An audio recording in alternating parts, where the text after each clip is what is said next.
Motivation লেটারে academic award বা স্কলারশিপের কথা উল্লেখ করা যাবে কি?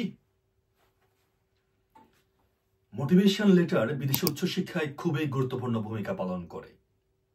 মোটিভেশন লেটারে একজন শিক্ষার্থী তার ইতিপূর্বে অর্জনকৃত যে কোনো একাডেমিক অ্যাওয়ার্ড বা স্কলারশিপের কথা অবশ্যই উল্লেখ করতে পারেন, যদি তার শিক্ষার্থীর ব্যক্তিগত একাডেমিক যোগ্যতা, প্রফেশনাল দক্ষতা ও যে কোনো সাফল্যকে সঠিকভাবে প্রতিফলিত করে।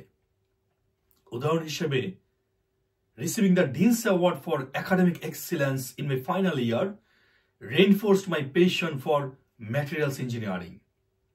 এই যে তো সিম্পল সেন্টেন্সে উচ্চশিক্ষা আকাঙ্ক্ষী যে কোনো শিক্ষার্থী মোটিভেশন লেটারে তার ইতিপূর্বে অর্জনকৃত একাডেমিক অ্যাওয়ার্ড বা সাফল্যের কথা লিখতে পারেন।